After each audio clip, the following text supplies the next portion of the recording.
no amanhecer, ter passos firmes é bem melhor do que correr. Ouvir a voz do coração.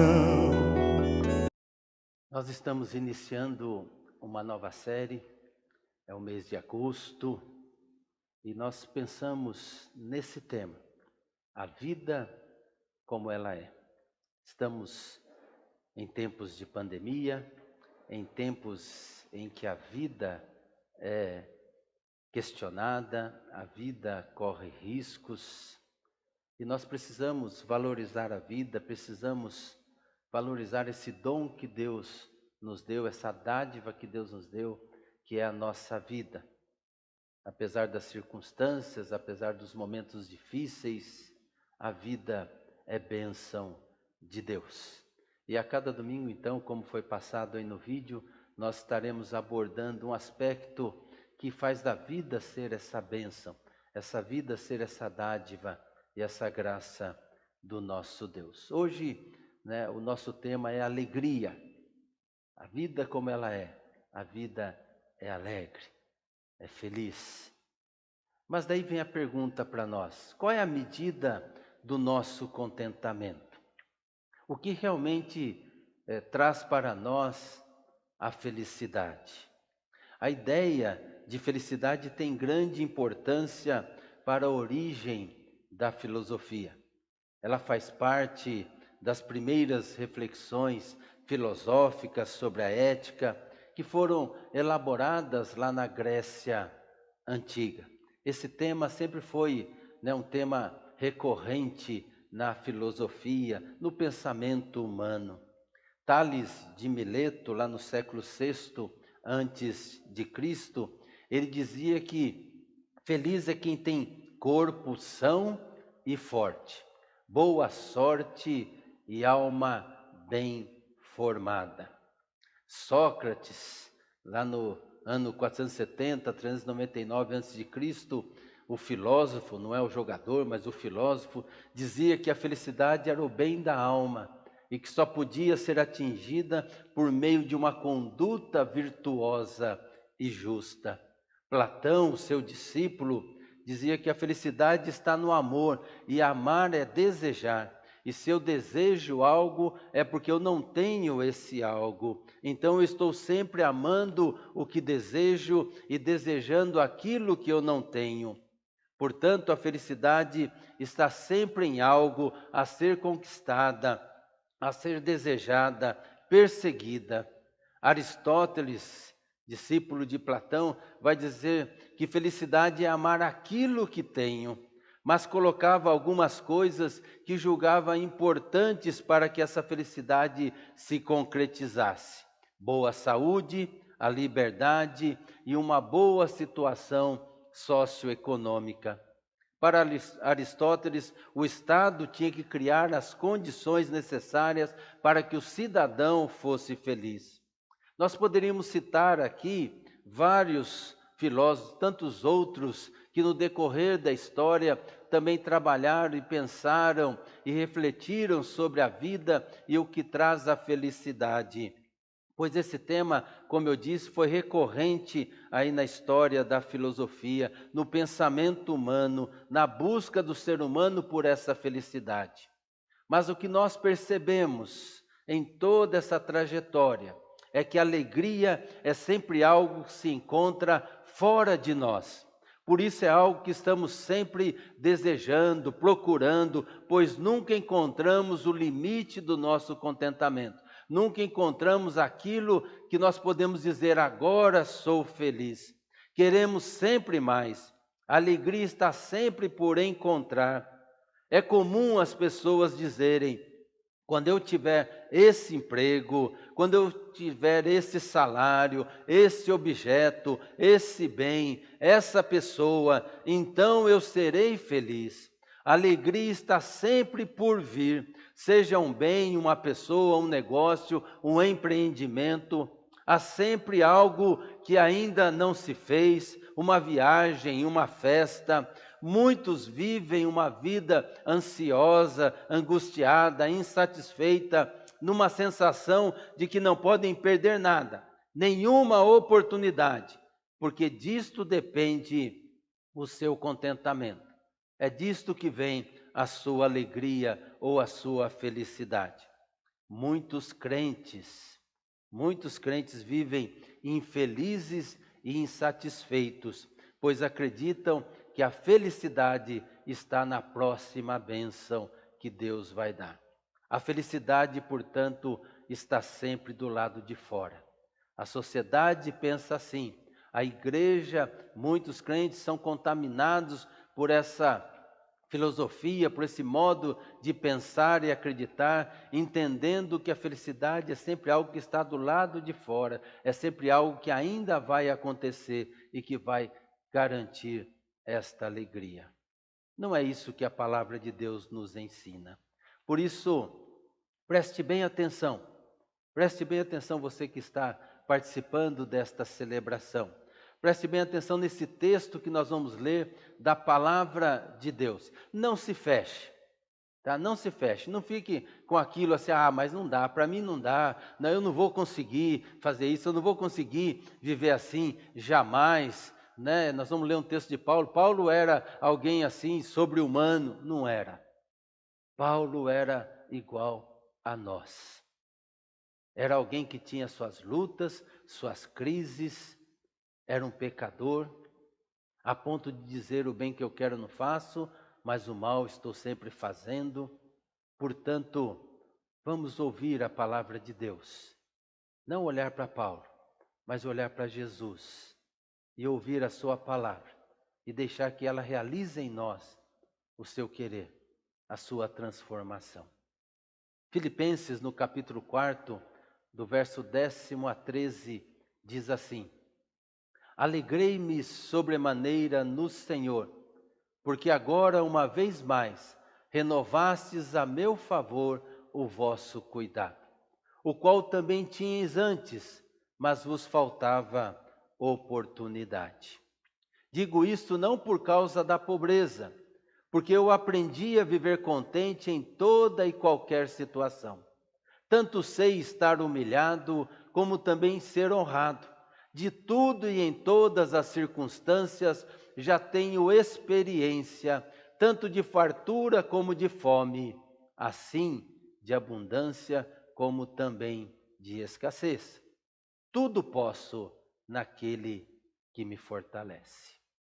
Eu posso todas as coisas naquele que me fortalece, em Cristo Jesus. O apóstolo Paulo foi alguém que viveu intensamente a sua vida. Foi assim antes do seu encontro com Jesus, quando ainda fazia parte do partido dos fariseus. Ele era aquele que entendia que tinha que combater e destruir esta heresia, que segundo o seu entendimento era o cristianismo, e ele fazia isso com toda a intensidade.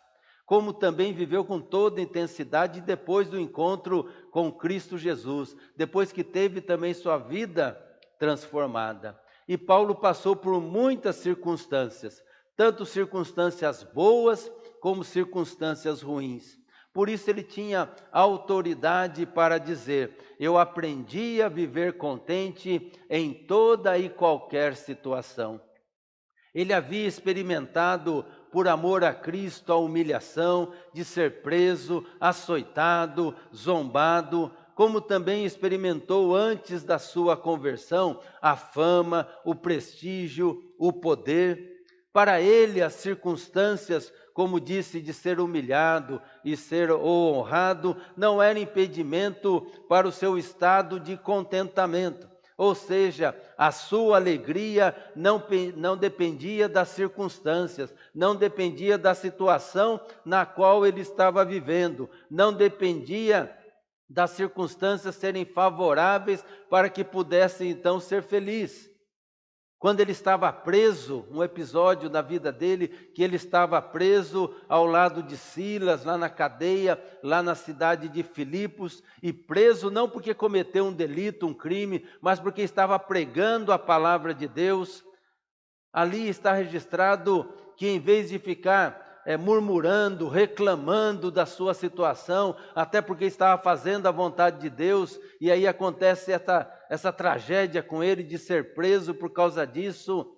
Paulo e Silas demonstram como estava o estado de espírito deles lá na cadeia. E lá em Atos 16, no verso 25, está registrado, mais ou menos à meia-noite, Paulo e Silas estavam orando e cantando hinos a Deus, e os outros presos escutavam. Eu imagino esses hinos que deveriam ser hinos de louvor, de adoração ao nosso Deus, de confiança naquele que está no controle da vida, naquele que está no controle de todas as coisas. Porque Paulo, é só você olhar para a trajetória da vida dele, você vai perceber isso, que se ele estava na cadeia, é porque ali havia um propósito de Deus. Se Deus permitiu que ele estivesse ali, é ali que ele tinha que pregar o evangelho, é ali que ele tinha que fazer a vontade de Deus, é ali que se dava também o seu contentamento, a sua alegria e a felicidade, porque estava debaixo da vontade do Senhor. A prisão e o sofrimento não eram fortes o suficiente para tirar a alegria de Paulo e Silas. Nada tirava a alegria de Paulo, nem a honra, porque isso pode nos tirar o prestígio, o poder, porque quando tudo está bem na nossa vida, quando tudo corre bem na nossa vida, nós esquecemos que a vida é um dom de Deus, que foi Deus que nos deu essa vida, que tudo que acontece conosco vem do Senhor. Quando tudo está bem, vivemos como se a vida fosse resultado dos nossos méritos, simplesmente dos nossos esforços, e ficamos aí dependentes de reconhecimentos e até dos likes das redes sociais. Também não era a humilhação, pois diante da dor, do sofrimento, corremos o risco de ficar murmurando e até de blasfemar contra Deus, por causa das ansiedades quando vêm as circunstâncias desfavoráveis. Paulo sabia qual era a medida, o limite do seu contentamento, da sua alegria, o que era aquilo que satisfazia o seu coração, aquilo que preenchia todas as lacunas da sua alma. Outra coisa que o apóstolo Paulo mostrava é que a alegria não depende daquilo que possuímos. Se para o senso comum a alegria depende das coisas que eu conquisto, ou que possuo como saúde, bem-estar, dinheiro, bens, etc., etc., para o apóstolo Paulo, estas coisas não tinham nenhuma influência. Ele disse que havia experimentado tempos de fartura, tempos em que a situação era favorável, situação era boa, podemos dizer que a conta estava recheada, a conta sempre no azul, tudo ali sobrando, podendo aplicar dinheiro na bolsa, aí no CDB ou qualquer outro tipo de aplicação. Mas ele também disse que teve tempos que a situação ficou difícil, o cinto apertou, a necessidade bateu à sua porta. No entanto, a fartura ou a escassez não alterava o seu contentamento ou a sua alegria.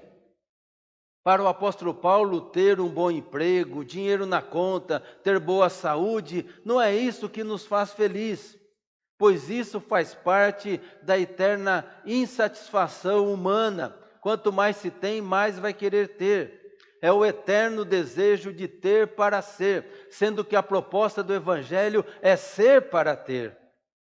Paulo nos ensina que a alegria está para além daquilo que eu possuo ou que posso vir a possuir. Também não depende das experiências, por melhores que possam ser na minha vida.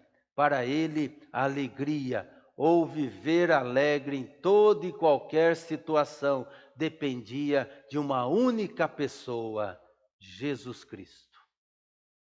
Jesus é a medida da minha alegria, é a medida do meu contentamento. A resposta que Paulo dá para aqueles que estão em busca da felicidade. Você que está aí assistindo, participando, que quer ser feliz, que busca essa felicidade e que tem buscado nestas coisas que nós aqui mencionamos. a resposta que a palavra de Deus dá a você, para mim, para todos nós, é: tudo posso naquele que me fortalece. Ou, na tradução na linguagem de hoje, com a força que Cristo me dá, eu posso enfrentar qualquer situação e permanecer feliz. Para o apóstolo Paulo, a alegria que experimentava em qualquer situação, seja de riqueza ou de pobreza, na humilhação ou no prestígio, eram reflexos da mesma realidade, vivida na presença de Deus. Ou seja, eu posso viver contente em toda e qualquer situação, porque Cristo me dá essa condição. É a presença dele que me garante isso. É a certeza da presença de Cristo em nossa vida, ou na sua vida, aqui do apóstolo Paulo, que lhe conferia a entrada no reino de Deus. Transcendia aí as suas experiências pessoais e as colocava no universo eterno. A certeza de que a sua vida estava nas mãos de Jesus e que a graça de Jesus era suficiente para garantir uma vida completa, abundante, preenchia todos os espaços da sua alma. Por isso, lá em Romanos 8, 28, ele dizia assim: pois sabemos que todas as coisas trabalham juntas para o bem daqueles que amam a Deus, daqueles a quem ele chamou de acordo com o seu plano. Ou seja, a sua vida está nas mãos de Deus, a presença de Cristo era a sua suficiência. Por isso ele confiava, por isso ele acreditava, por isso ele descansava, porque todas as coisas eram usadas por Deus, permitidas por Deus que acontecesse, porque todas as coisas iriam cooperar para o seu bem. No Deus que cuida da vida, no Deus que quer transformar a vida em meio a essas todas as coisas, em meio às circunstâncias, no Deus que é poderoso para transformar o mal em bem. A alegria daquele que está em Cristo é mais que um sentimento ou uma dependência de coisas que posso possuir, mas é a certeza de que eu sou de Cristo, é a certeza de que Cristo habita na minha vida, é a certeza de que tudo que eu sou, tudo que me faz mover, tudo que me dá sentido à vida é Cristo Jesus. Jesus mesmo nos ensinou que essa alegria está sempre nele, naquele que está nele. Quando ele inicia o Sermão do Monte, e numa quinta-feira dessas nós falamos sobre isso, sobre as bem-aventuranças, ele mostra que feliz é aquele que é, não aquele que tem. Por isso ele diz assim: felizes são as pessoas que choram. Ou então, diante da pobreza, ele diz: felizes as pessoas que sabem que são espiritualmente pobres. A felicidade do discípulo, a felicidade da discípula de Jesus não depende das circunstâncias, do hoje ou de uma nova realidade amanhã. É claro que eu vivo sempre nessa expectativa, sempre nessa esperança de que amanhã seja melhor do que hoje, que a semana que vem seja melhor do que essa, que o mês que vem seja melhor do que esse e que o ano que vem seja melhor do que esse. Mas não é isso que garante a minha felicidade. O que garante a minha felicidade não é o amanhã, mas sim a presença de Cristo hoje na minha vida. A felicidade nasce na conexão espiritual, na relação íntima e pessoal com Jesus, deixando Deus transformar o seu corpo, a sua vida no templo do Espírito Santo, como bem disse o apóstolo Paulo na igreja de Corinto. O discípulo é feliz sem depender do templo construído de pedras, paredes, cimentos, tijolos. A sua felicidade consiste no fato de que o Espírito Santo testifica com o meu espírito, com o seu espírito, que nós somos de Jesus. Em 2 Coríntios 6,10, o apóstolo Paulo vai dizer assim: algo que só quem experimenta sabe o que é isso. Não dá para explicar isso para quem não crê, para quem não está em Jesus, para quem não tem Jesus no seu coração. Entristecidos, mas sempre alegres. Pobres, mas enriquecendo a muitos. nada tendo, mas possuindo tudo. Jeremias Burroughs, pregador puritano inglês, lá no século XVII, ele disse sobre essa doideira do cristão, sobre essa coisa maluca de pertencer a Cristo Jesus e viver contente em toda e qualquer situação.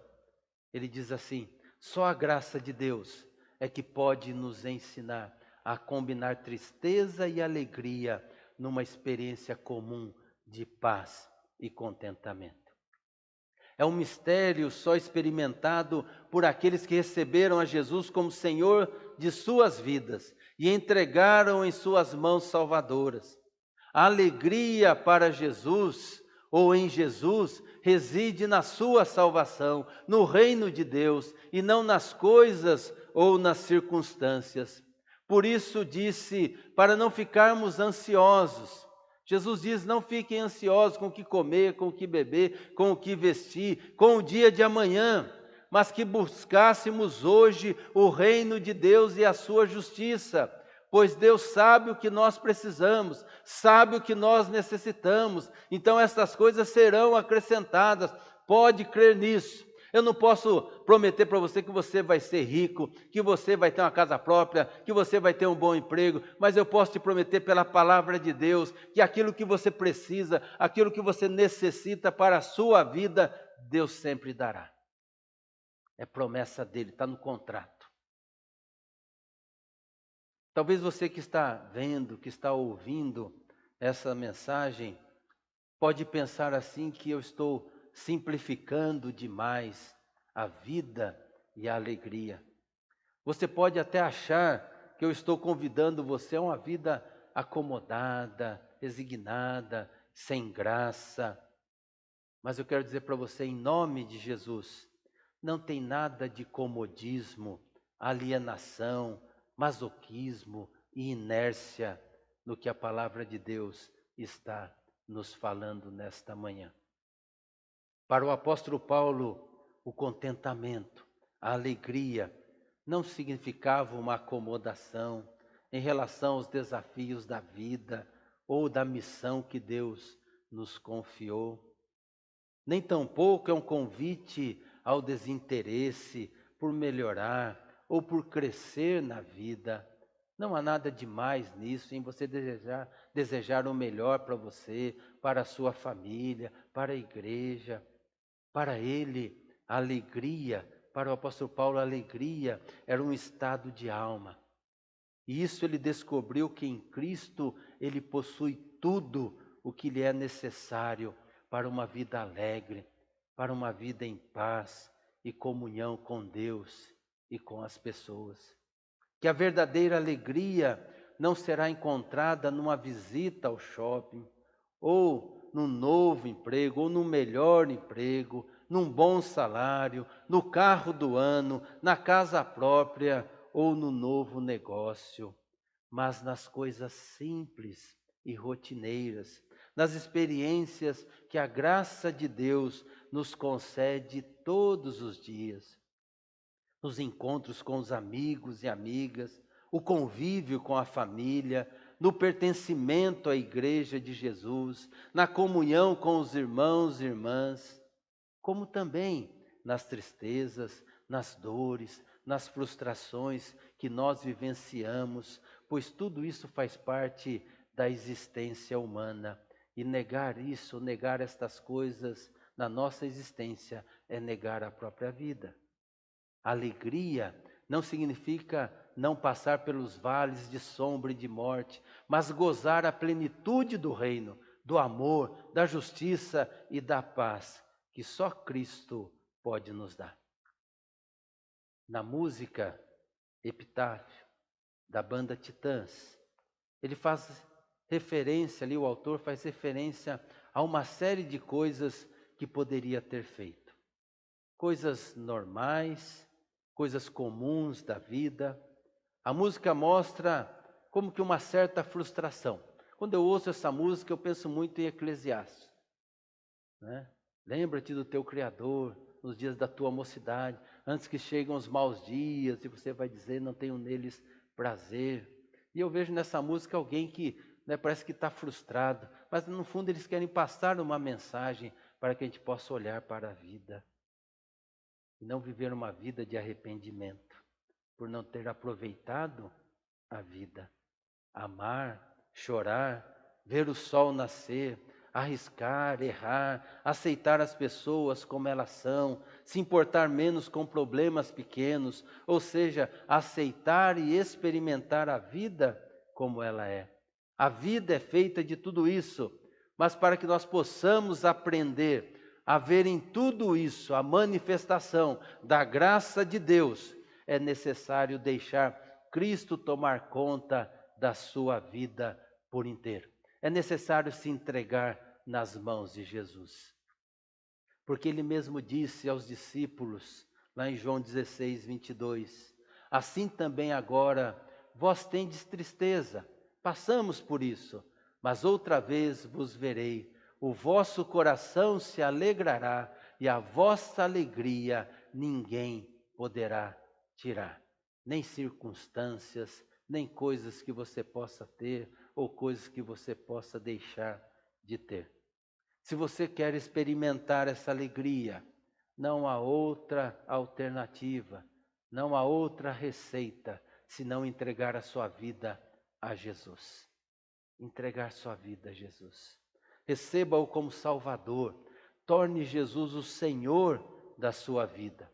Não viva uma vida de arrependimento, como sugere a música Epitáfio, que é a música tema aí, do vídeo para as nossas mensagens. Mas aprenda com Jesus.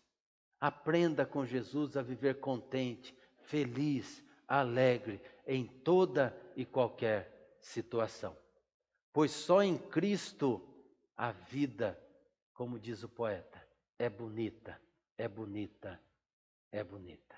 Que Deus nos abençoe.